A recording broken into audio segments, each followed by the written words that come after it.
Hello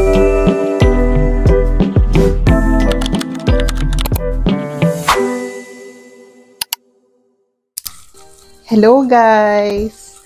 I know, nasa day 11 na tayo. Actually,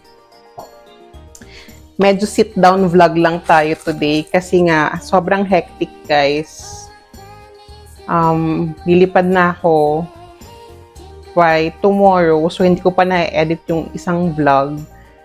So eto na lang muna yung ipopost ko for today. So in today's vlog, if you've seen the title, I will share with you yung top 5 books na nabasa ko this year and yung gusto kong basahin by 2025. So kung gusto nyo, i-check nyo rin siya para same tayo nang babasahin by next year. 5 lang naman. I think it's enough na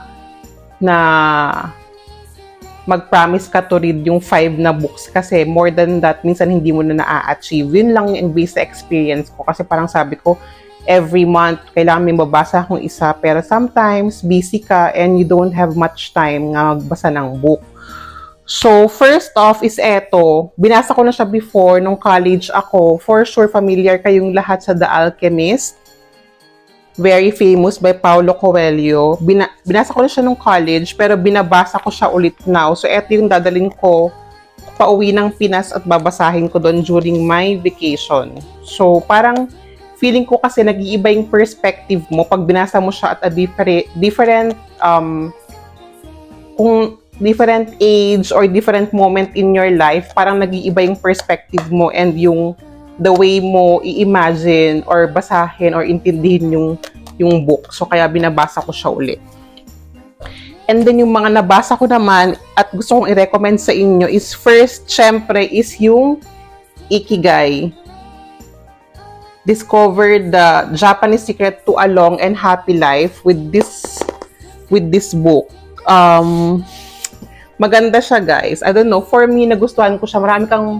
Marami kang maging realization, tapos may mga stories silang i-share.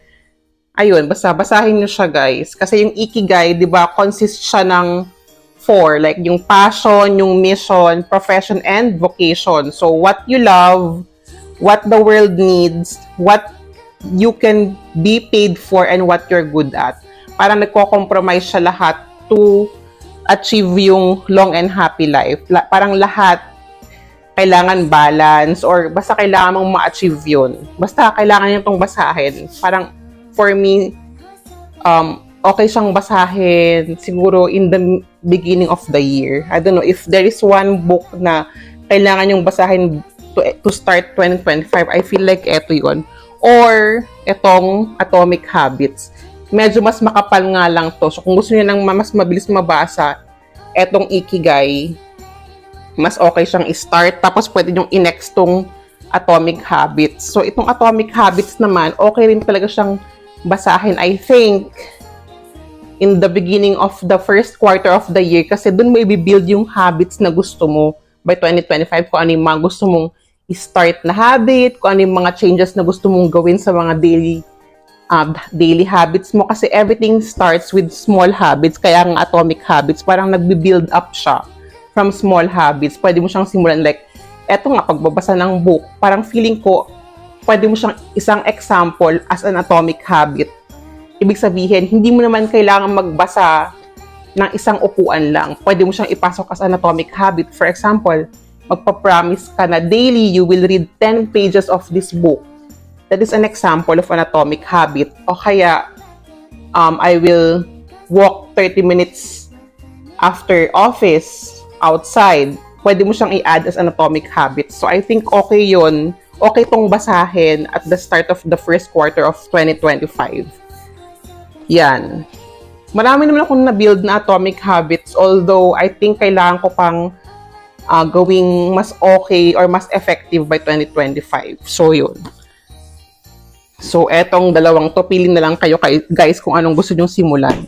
Tapos, isa rin to sa mga nabasa ko this year, People We Meet on Vacation. Parang feel-good book lang siya, guys. Kung gusto niya ng non-fiction na book na medyo funny and may pagka-love story. Kung gusto nyo ma-fall in love, ayan. I think isa to sa list ng books na pwede nyong basahin kasi it's about two best friends. So, hindi ko na siya isa-spoil. Basta basahin nyo na lang siya, guys. People we meet on vacation. Nice siya, guys. Medyo makapal, pero promise, hindi nyo mamamalayan. Tapos na pala kayong basahin yung book within few days lang. Kasi parang, ano nang mangyayari sa next chapter? So parang, oh my God, itutuloy-tuloy mo na siya once you start. So I think, suggestion ko dito, basahin nyo siya before kayo matulog. Kasi, instead of watching Netflix everyday or mga series, try nyong i-insert yung magbasa ng book before sleeping para ma-rest na rin yung, kasi pagka nasi-stimulate, diba, pagka mga sa TV, eto at least yung imagination mo, tapos matutulog ka na after. So, kung matutulog kayo ng mga around 11, start nyo na itong basahin ng mga 9:30. Ayan, People We Meet on Vacation by Emily Henry. And then last, sa suggestion ko, sa mga nabasa ko is tong Verity by Colleen Hoover. I know this year, sobrang nag-boom yung It Ends With Us kasi nga, syempre, nagkaroon ng movie. Pero isa rin to para sa akin sa isa sa mga book na maganda. Parang hindi siya yung typical na love story na book. Medyo thrilling siya, medyo thriller. Medyo thriller yung story. So, basahin niyo siya, guys. Verity, ayan. Suggestion ko rin to para sa basahin.